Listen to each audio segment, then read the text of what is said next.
Hey there, I'm Kat, and this is Brews and Reviews.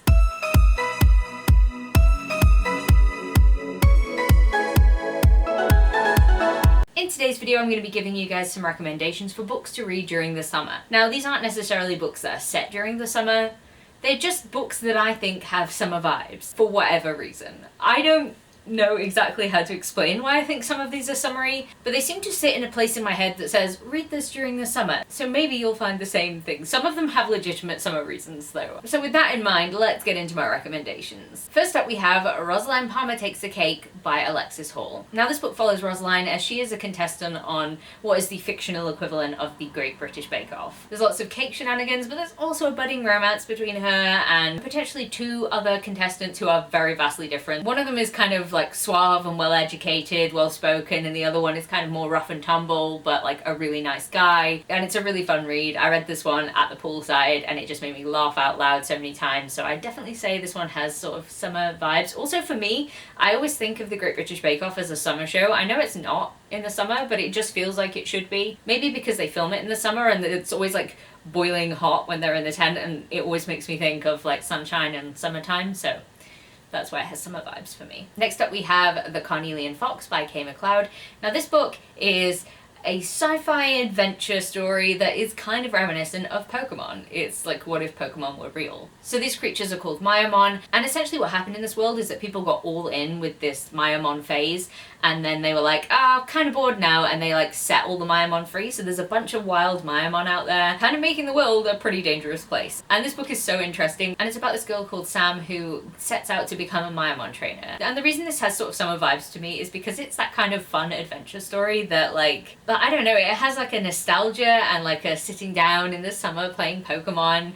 It has that kind of vibe, and it's really fun. I really enjoyed this book, and I really enjoyed the setting and the different creatures, because some of them are so cute, and some of them are giant spiders that I could do without that in my life, but still, aside from the giant spiders, it's, you know, it's very summery, I promise. It's really good. Next up we have Blood Red Road by Moira Young. Now I picked this one for summery vibes specifically because of its setting, in which you can probably see is a type of desert wasteland, and that just feels very summery to me. I realise that all of these summer books are Northern Hemisphere recommendations, by the way, so I do apologise if you're from the Southern Hemisphere and you're like, where are my cold books? I apologise. I'm in the Northern Hemisphere, and summer to me is always very hot, and, well, I believe it's very hot. In England, it's very rainy, so, ugh. But anyway, this one is a post-apocalyptic book set in a desert about this family who essentially the twin brother gets stolen away by some people, and the twin sister is like, I'm gonna go get him back. And her little sister tags along. It has kind of very Katniss Prim, if Katniss really didn't like Prim to begin with, kind of vibes. But like, there are elements from the Hunger Games, I think, in potentially Saba's kind of antisocial personality that are really interesting. It's also written phonetically in the way that Saba speaks, and there's like no speech marks or anything in this book, so it's really interesting one to read. I really enjoyed this book particularly, and I'm rereading the second and third in the series to see if my thoughts have changed on them. But anyway, this one's really fun and involves cage fighting in like a hot deserty type area, so if you like that sort of thing, then definitely pick this one up. Next up we have The Love Hypothesis by Ali Hazelwood. Now this one is on this list purely because there is a scene in which they go and have a picnic, admittedly with everybody else that is at the university that they work at, but still there's a park picnic, and it feels very summery to me for just that one reason. It's also just a romance, a woman in STEM romance, fake dating sort of thing. This is a very popular book, so I'm sure you know the ins and outs, but I feel like that one just works for the summer for that reason for me. I don't know why. It's a bit silly, but here we go. Next up I want to recommend That Time I Got Drunk and Saved a Demon by Kimberly Lemming. So this one, again, has just like fun summer vibes. I feel like for me, fun is a key element to summer vibes. Aside from in Blood Red Road, most of these are fun. This book follows a witch who was drunk one night coming home and she accidentally saves a demon. They end up going on a quest, a little bit of romance ensues, and they have to save the world together.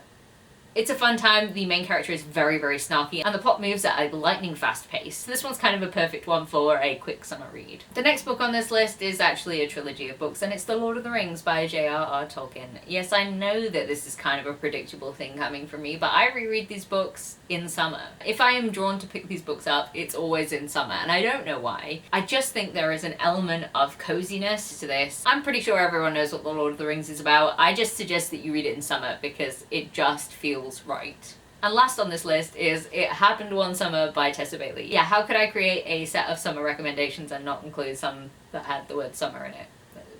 It had to. This one is about a Hollywood it girl who gets cut off from her fame and her fortune, and she gets sent to live where her parents grew up, which is a quiet fishing village. And she has to live above a pretty rundown old bar that her family owns. So it's very much Alexis from Schitt's Creek. It's romancy, it's smutty, but also I just really enjoy the character's growth from not really knowing what she wants to do and just having this one-track mind of what's the next thing that I can do to get my name in the headlines and keep up with everything, and just sort of realizing that there's more to life. And I feel like it happened one summer, so you should read it one summer.